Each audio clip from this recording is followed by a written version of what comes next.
آج کل مہنگائی کا بہت شور ہے، مہنگائی بہت زیادہ ہے، تو لوگ جیسے ہم جیسے لوگ ہیں اور دوسرے سیلریڈ پیشہ لوگ ہیں، ان کے پاس سیونگز ہوتی ہیں، وہ سیونگز کو اپنی کہیں پہ وہ یہ چاہتے ہیں کہ کم سے کم فیوچر میں مہنگائی سے اس کو کوئی پروٹیکشن حاصل ہو جائے.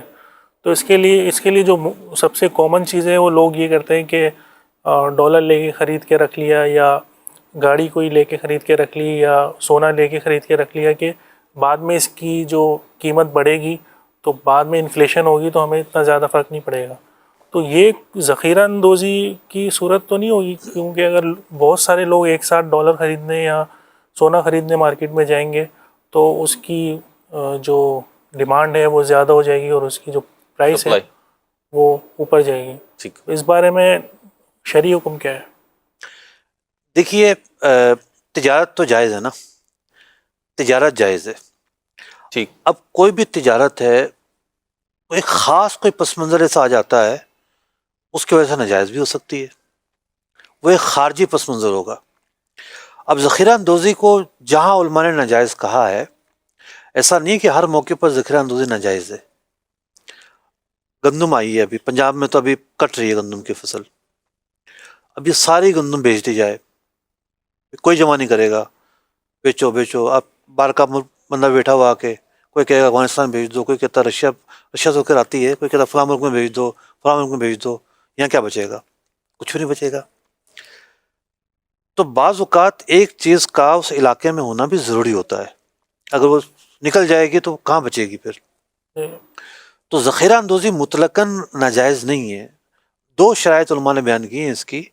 ایک تو یہ ہے کہ بھئی ذخیرہ اندوزی کا تعلق ہے اجناس سے، یعنی وہ انسانوں کی یا جانوروں کی غذا سے اس کا تعلق ہو. ٹھیک، اگر اس سے تعلق نہیں ہے تو وہ ذخیرہ اندوزی میں نہیں آئے گی. تو کیونکہ اس کی وجہ سے پھر اذیت پہنچتی ہے، ڈائریکٹ اذیت پہنچتی ہے. دوسرا یہ ہے کہ ذخیرہ اندوزی اس وقت منع ہے کہ جب قحط کا معاملہ ہو، قحط پڑ جائے، اور قحط میں تو آپ ریلیز کریں گے، نہیں روکیں گے. ایک تیسرا پہلو بھی علماء نے بیان کیا ہے، وہ یہ ہے کہ جہاں مسلمانوں کو اجتماعی طور پر ضرر پہنچتا ہو. ٹھیک، جیسے ڈالر کے حوالے سے ایک ہوتا ہے روٹین میں خریدنا، جس کے پاس پیسہ ہے وہ خرید ہی رہا ہوتا ہے. ٹھیک، ایسا نہیں کہ وہ نہیں خرید رہا ہوتا، سینس کی بات ہوتی ہے. بعض اوقات وہ کچھ اور خرید رہا ہوتا ہے، پھر اس کی توجہ آتی ہے مجھے ڈالر خریدنے چاہیے. جس کا پیسہ نہیں ہو تو آج بھی نہیں خرید رہا. صحیح. اور جس کے پاس ہے، اب بڑھا ہے ڈالر تو، لیکن اس بڑھنے سے پہلے بھی لوگوں کے پاس ڈالر بڑھے ہوئے تھے، جس کے پاس تھا اس کے پاس تھا. معاملہ یہ ہے کہ ایک ہوتا ہے کہ بھئی وقتی طور پر یہ کہا جائے کہ بھئی آپ ایسا نہ کریں، مطلب کل کو یہ مارکیٹ میں آواز اڑ جائے کہ بھئی ڈالر خرید لو، تو جن لوگوں کو بیچاروں کو باہر جانا ہے، ٹھیک ہے، شو منی کروانی ہے، ان کو پاس رکھنے، ان کو نہیں ملے گا، حاجیوں کو نہیں ملے گا، مارکیٹ میں کال پڑ جائے گا، پیمنٹس کرنی ہے. تو یوں وقتی طور پر اس طرح کی جو ہیجان کی جو کیفیت ہے یہ برپا نہ ہو. ایسے صورتحال سے تو منع کیا جائے گا، ہیجان کی کیفیت جب برپا ہوتی ہے تو. لیکن ایک نارملی ٹریڈنگ ہوتی ہے، خرید و فروخت ہوتی ہے، اس سے کیسے منع کر سکتے ہیں؟ ٹھیک، عام تجارت ہے. تو تجارت کے جو مقاصد ہیں وہ یہی ہیں کہ بینیفٹ اٹھایا جائے، نفع حاصل کیا جائے. تو پچھلے 1 سال سے پہلے گاڑیوں کا نام ہی نہیں تھا